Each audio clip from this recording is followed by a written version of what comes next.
Stitch dad. Sometimes family isn't perfect. That doesn't mean they aren't good. I think what's fun for me personally is to play someone villainous or a creature that's villainous. I don't think I've really done any of that, and it's kind of fun just to act with your menacing face. And Jumba, to me in the animated thing, he was not almost. This one I think is more villainous to me because he takes the human form. I think he's going to maybe be seen as a little bit more villainous. The second day I saw Maya, she greeted me and goes, "Hello, dummy." And I thought, I really like this kid. With child actors, you have to, it's always kind of, for me as an adult actor, you want to be protective of them, but with Maya, like, she has such good people around her. At 6, what emotional range do you have to even if you have the emotional range, whether you can tap into it or not? And it takes a special person to be able to recall, especially at that age, to be able to kind of bring those feelings to the forefront. Well, Billy's like a Broadway actor, and as a stand-up comic, I get a little intimidated with legitimate actors. But it's been a pleasure to work with him. Really, really enthusiastic guy. I've known Dean for a long time, and he asked me to be in the movie.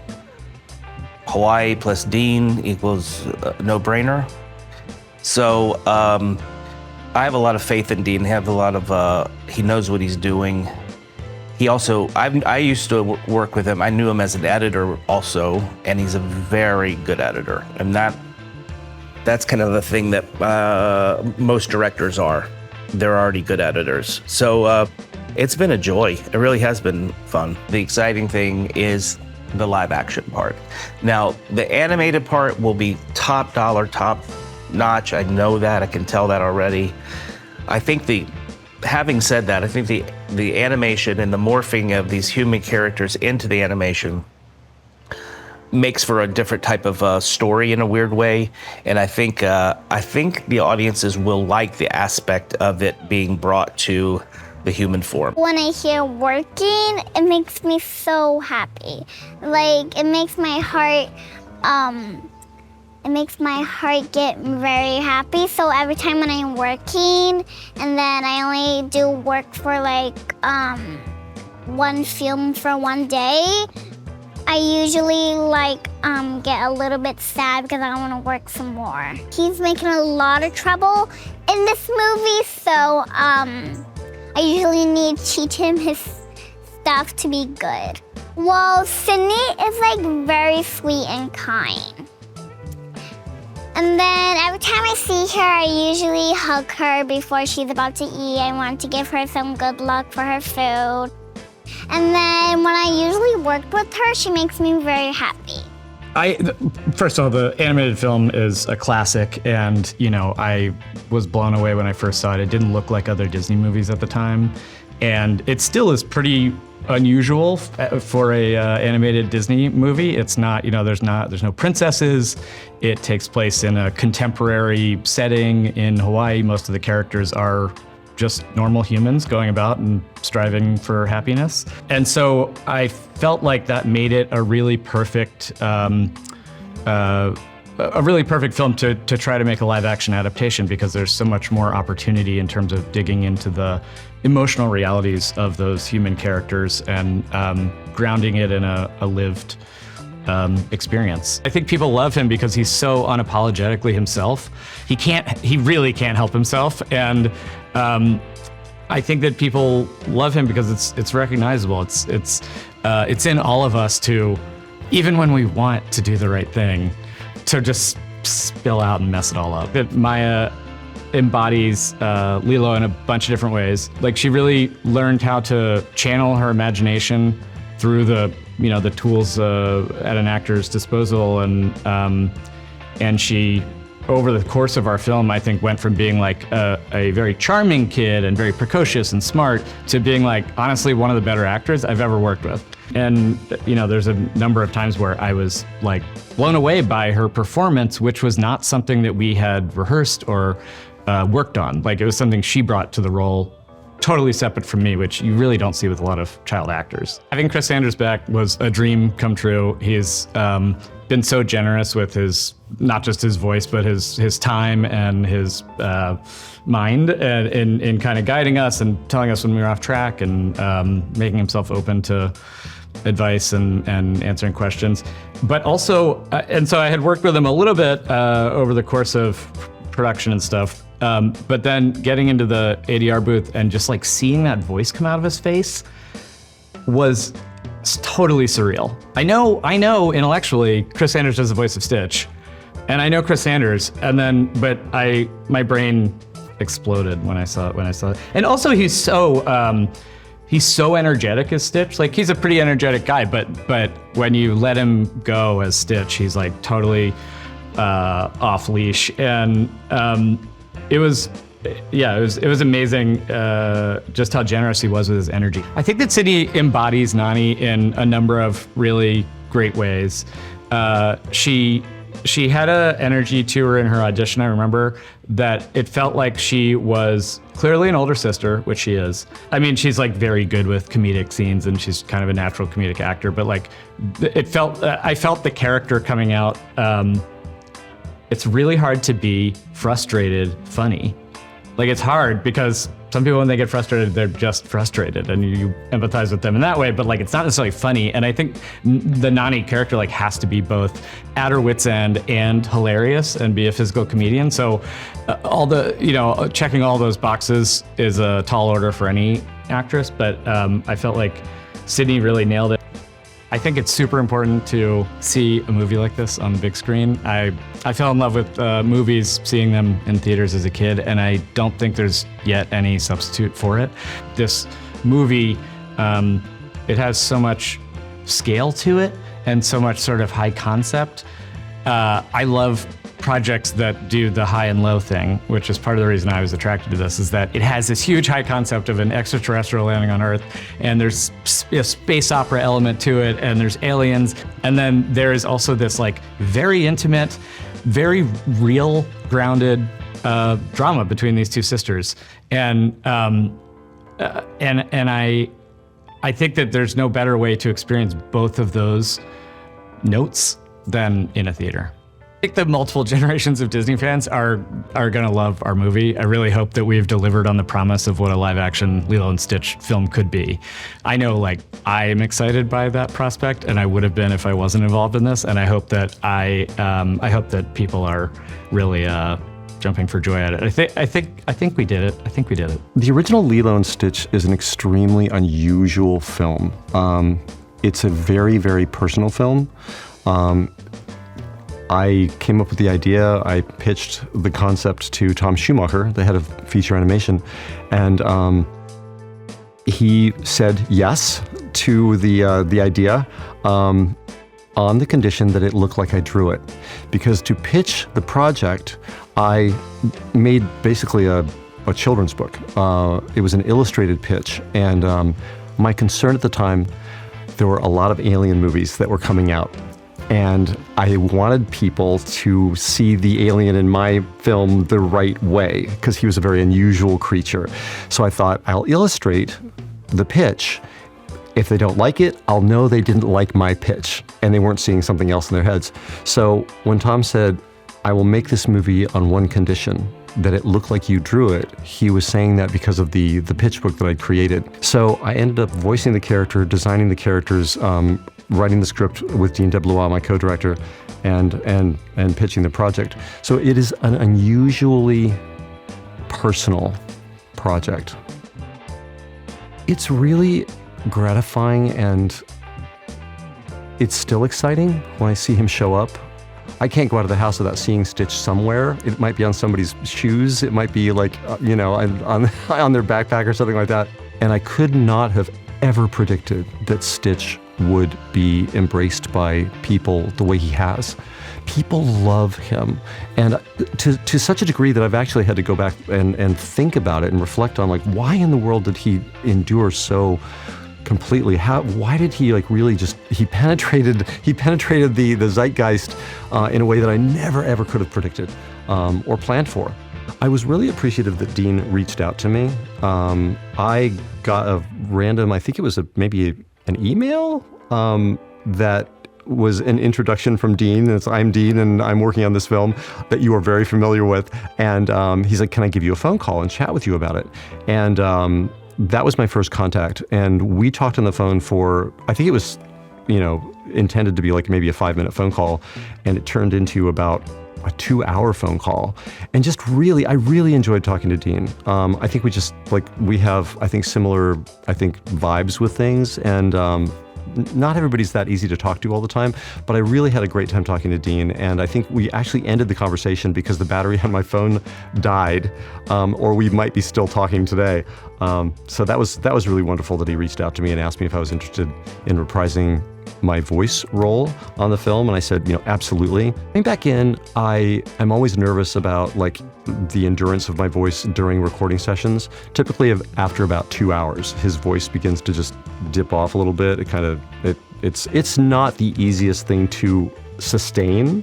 Our sessions on this film have been about 4 hours apiece, and one of the things I think I've developed more stamina because of my recording sessions. That was my main thing. Obviously, I like the characters, I like the setting, and so anytime I can be in the proximity of the property, it's just really fun.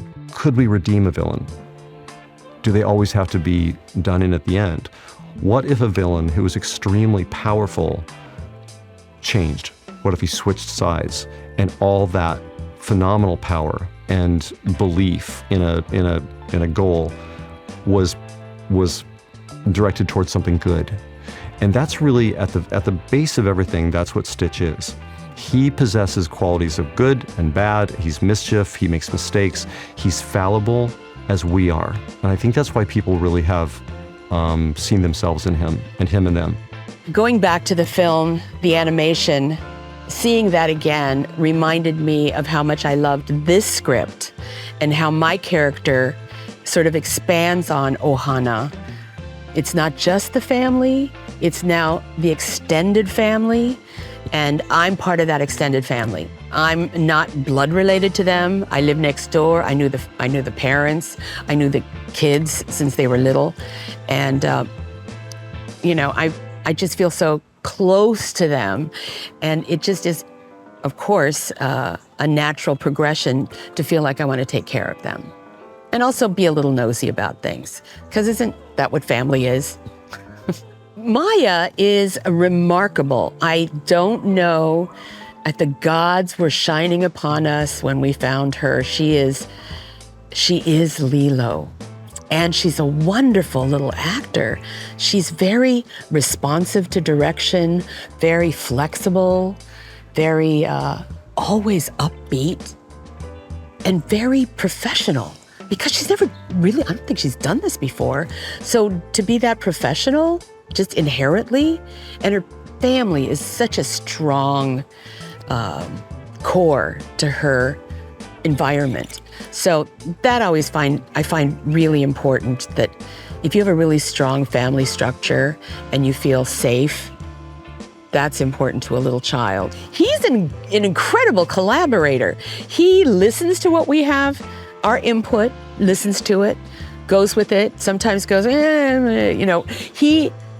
he's really fun. And again, I would think he would be exhausted because we're working in really difficult conditions and we have a lot of technical aspects to this.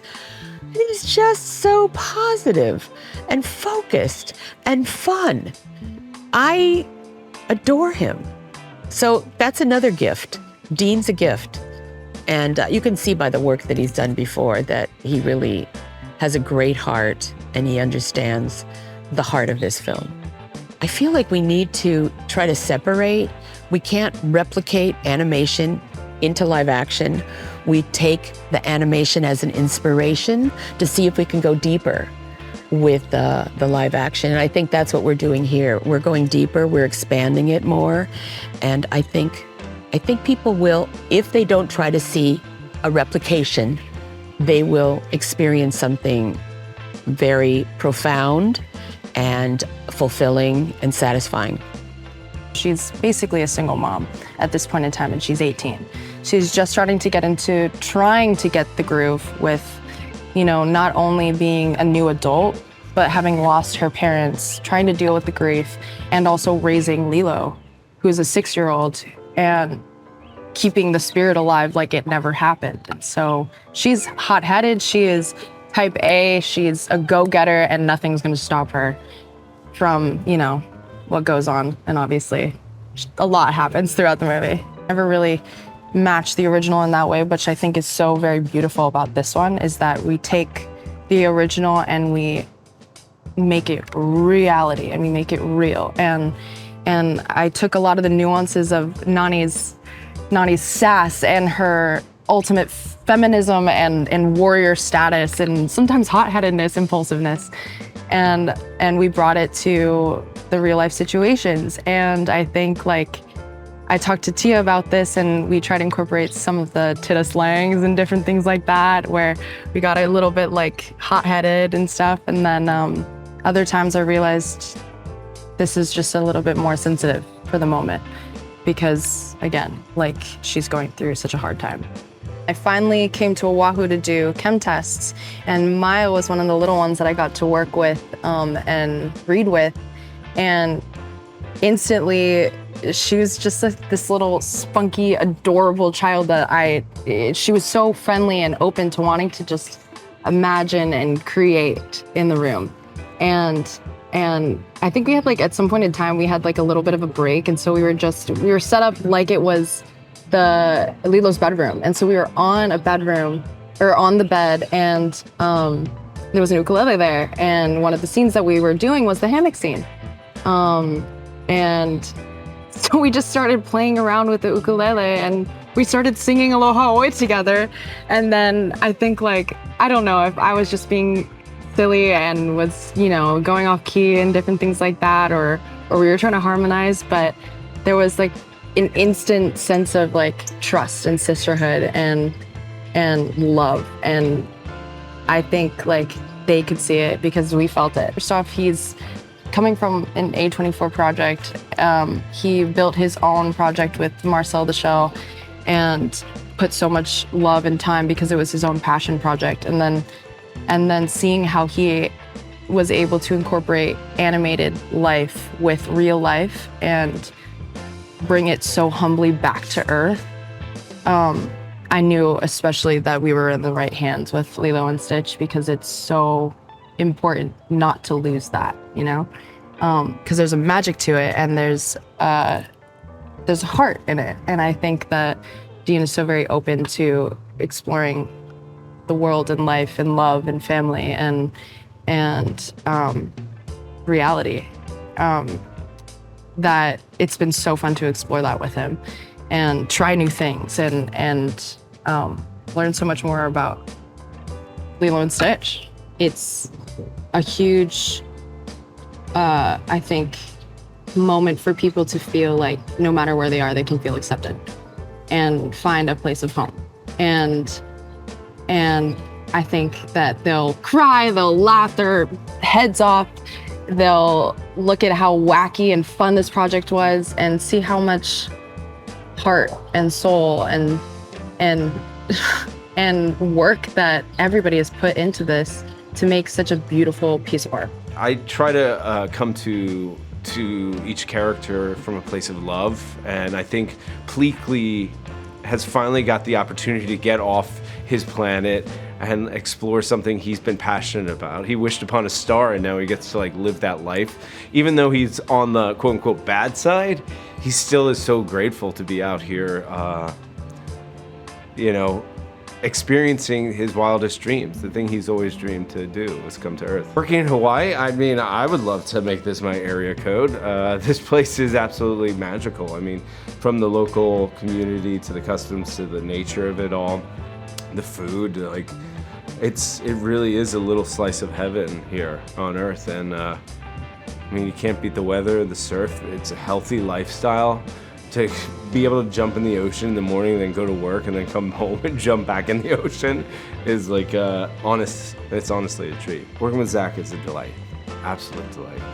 I have actually a photo of him.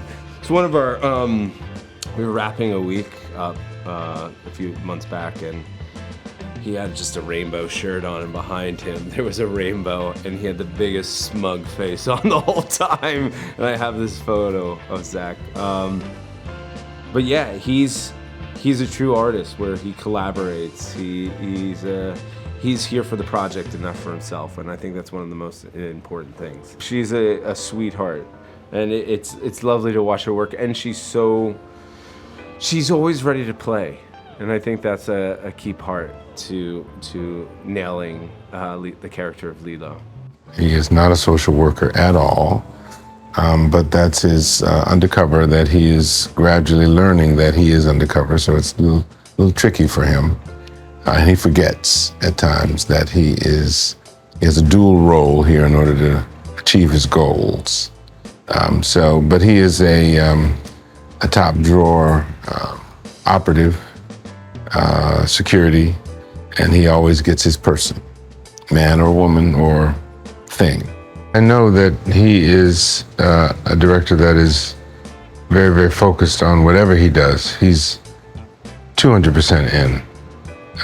And he sees things that sometimes we don't see, and he's very, very well prepared. It feels very special to be able to tell a Native Hawaiian story from a Native Hawaiian perspective. That I know it's very important to a lot of people. It's certainly important to me. And that was not lost on me when writing. Wanted to do everyone justice. But it's honestly more than anything, it's just an honor to be able to work with such amazing professionals telling this story that feels so personal to all of us, because so many people my age and older and younger grew up with this movie because it was the first time that people said, like, wow, I as a Native Hawaiian was captured on screen. And it felt real, So to do that justice just felt like what a beautiful honor. The director and I always make this joke. We say, like, I think it's harder to make a great movie great again than it is just to make a great movie. I think the hardest part is just finding, being able to kind of get rid of the darlings that you loved in the original movie, because what we're really after is like the emotional kind of truth and like the emotional heart of the animated. There's so many things that you can do in animation that you just can't do in live action. And so it's gonna naturally be different. So it's a matter of like kind of going through the movie and figuring out what it is that we absolutely need and what do we have to, at the end of the day, we have to stay true to. There's certain themes that are always gonna be in the movie. Ohana means family, that things are broken but still good. So that kind of governed all of the decisions that we ended up making. Ohana means everything to me. I was very, very close with my family. We've actually kind of used Ohana means family, family means no one gets left behind as like a mantra for years. But what I was really excited about with this particular take on the movie was getting to explore what Ohana really is. I think in Hawaii we have this saying that Ohana is not just the people that are your family, but also the people that you choose to call family. So that's why we added the tutu role, why we have more of a community in this movie that's surrounding them, because just in thinking about like what would it be for Nani and Lilo, there's no way that that the community around them, the Native Hawaiian community around them, wouldn't come to help them. So trying to infuse that into the movie and really just kind of, dissecting what it really means to be Ohana. Essentially the same person. Lilo might not be as much of an agent of chaos as Stitch is, but they both look at the world with the lens of, let's just have fun.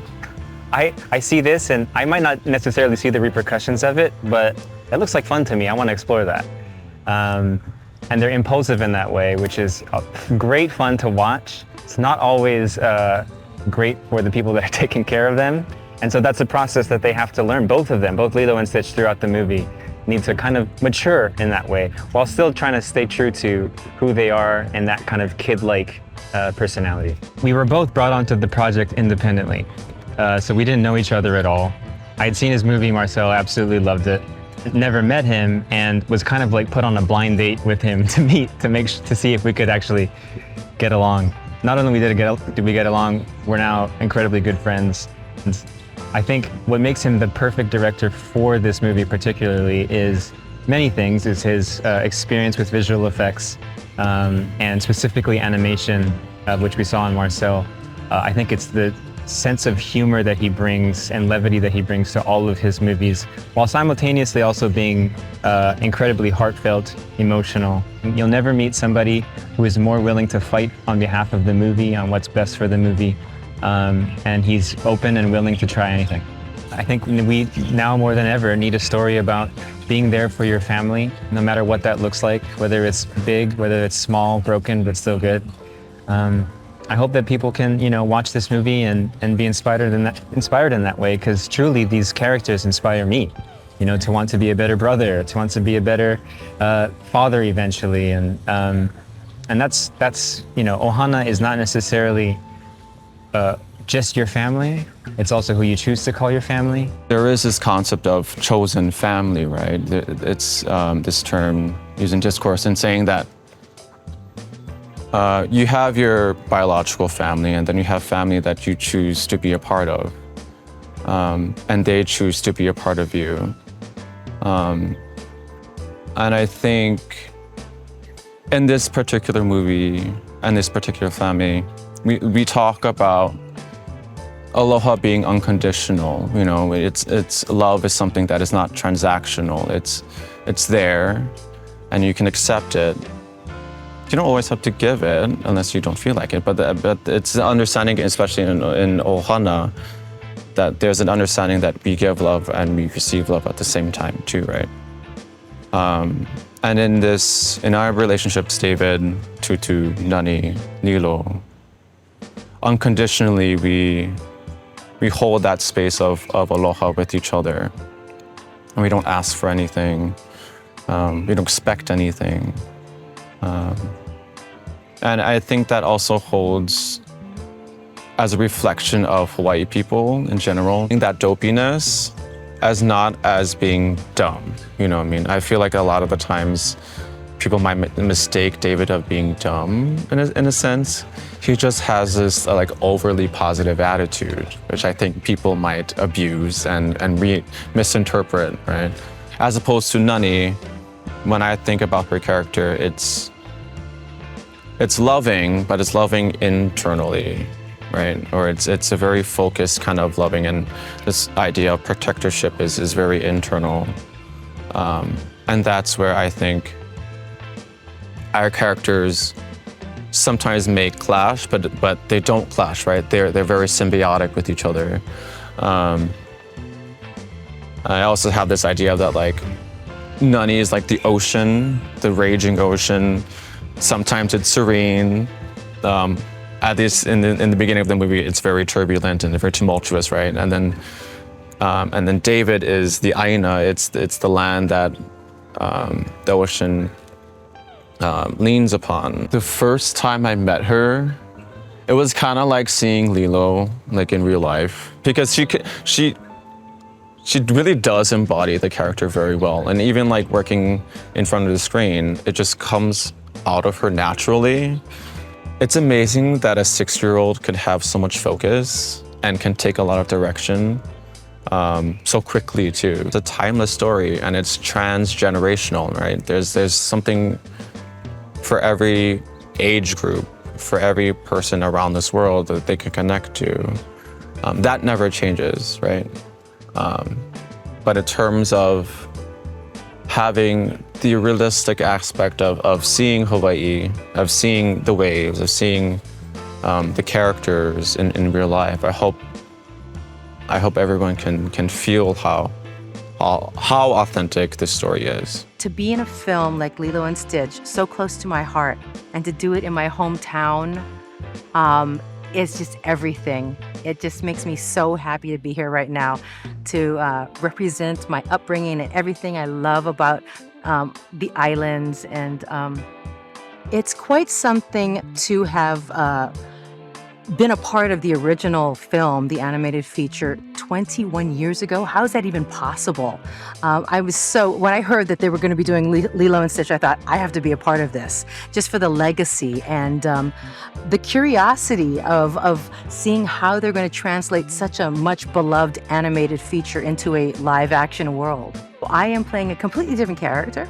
Mrs. Keikoa is a social worker, works for social services. She is trying to steer Nani in the right direction, give her helpful hints, and hold her accountable when she's screwing up, because otherwise Cobra Bubbles and the system is going to take Lilo away from her. So back in the day, I would be like, Lilo, you Lolo, do you want social services to take her away?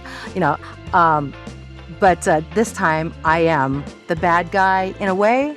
But the way I look at Mrs. Keikoa is that she's not a bad guy. She's not, holding her feet to the fire. She's holding her accountable because she knows that these are the skills that she needs to have within her to move forward in her life. Maya has not become Lilo. Maya is Lilo. She has that fire within her.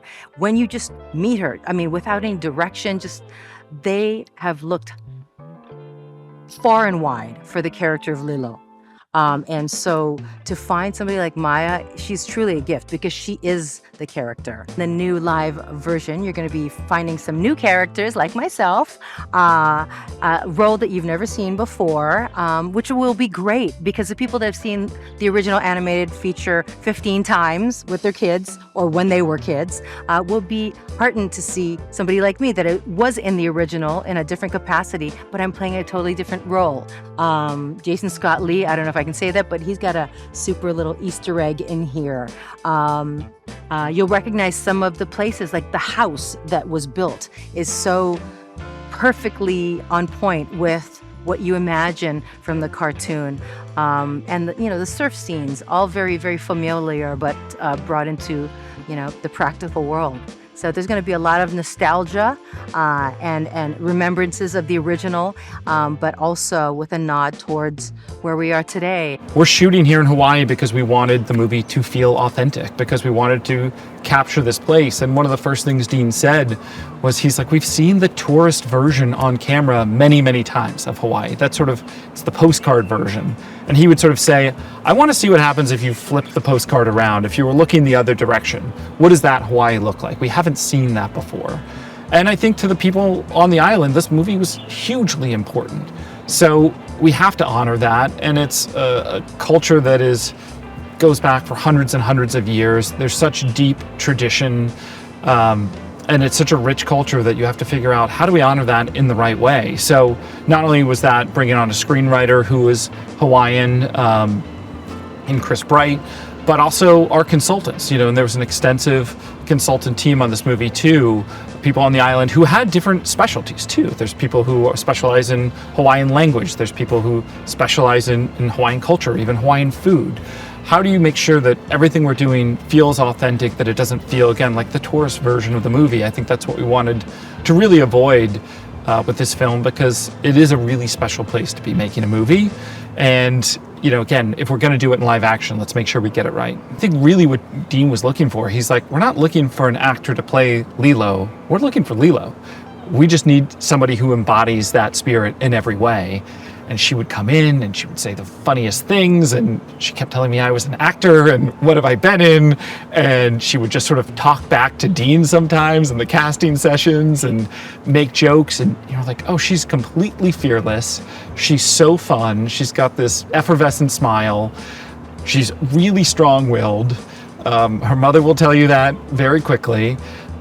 But she had all of that, and we'd give her a maquette or we'd give her a stuffy and say, just pretend this is Stitch, and she could go for 10 minutes showing him around her room, the sort of fake set we built for the auditions. And then we sort of got to that point where I think it's her, and we actually sort of put her through the paces for this very long casting session, because a lot of times you do 5 or 10 minutes with an actor and then that's sort of it for the read through. And when we did it for 2 hours, whatever it was, she never lost focus. She never lost her energy level. She has a boundless energy. And we sort of just knew this is the person that not only creatively is right for the movie, but can actually sustain how hard it is to shoot a movie like this, which I think people forget about. Coming to work every day for a 60-plus day shoot and shooting on almost every day, because she's in almost every scene, it's a lot. It's a lot for anyone. And again, for a 6-year-old, it's incredible what she's done on this film. So with Sydney, she actually is an older sister, and she just has this innate sisterly quality that you knew you needed in Nani. You know, this is somebody who feels like they're wearing the weight of the world, and Sydney, I think, has had that responsibility. She's looked after her sister at different times in her life, and the second we put her together with Maya, there was that instant chemistry. There was the sort of precociousness of Maya, and there was Sydney, who felt like, I can sort of help her, I can sort of, guide her a little bit in this journey of making this movie, and really took her under the wing exactly as Nani would have. So it just felt like a really organic relationship, and you're trying to find something that felt natural and authentic. I think that's something Dean was always looking for. And again, there's a lot actors can do, but then there's certain innate qualities that they just have to have sometimes to really feel true to the role, and Sydney had that from the get-go. It was sort of an incredible find, because what we're looking for is somebody who is a comedy director who can really nail humor, somebody who's a dramatist who really understands actors and pathos and emotion, somebody who understands animation, someone who understands design and VFX. And suddenly we saw Marcel the Shell, and we're like, oh, here's a film that does all of that. And it was not a thing that we quite honestly thought we were going to get somebody who ticked every box, and we did indeed. He actually has an animator's background, so there's such a love and appreciation for what Dean and Chris did on the original movie. We sort of joke that our writer, Chris Bright, we had our own Dean and Chris on this movie to sort of take the mantle. But he understood so much about character design, and he gets so in there with VFX in terms of what is Stitch going to look like, because he did it with Marcel. But not only that, he put Marcel in a live action environment. That obviously is a predominantly animated movie, but it looks like it's in our world. That's kind of what we're trying to do here. But more than anything, he had this pitch when he first came in that was the simplest pitch ever, and he just said, jokes plus tears. And we're like, that's it. That's all we want. It's heart and humor. If you could deliver on both of those things in a movie, you sort of get the full gamut of the emotion that we're all looking for in the movie-going experience. And he did it in his film so beautifully, and he was so passionate about this title. He just felt like the perfect choice. It'll be a little over 20 years by the time the film comes out. And it is that sort of perfect age of nostalgia for parents, and even maybe that generation a hair under parents who grew up on this film, who want to revisit it, but want to see it sort of taken seriously. And I think that was a big thing for Dean. He wants to make a movie that, this is not a quote unquote kids movie. This is a movie that is for adults. Again, we're dealing with real issues. We're dealing with this social service and the economic disparity and all these challenges thrown at these two sisters. All of that's going to feel very real, and then the movie's going to be hilarious as well, and beautiful and lush here in Hawaii, and these incredible VFX and this iconic character at the center of it. But we really talk about it's a movie for everyone. So you can capture sort of that older audience who has a nostalgia for this title, and I think really reintroduce it to a younger generation. And granted, there's parents like myself who have sort of shown their kids the movie, but kids always want something new. They want something that they feel like they can own, and this can sort of be their version of Lilo and Stitch for years and years to come.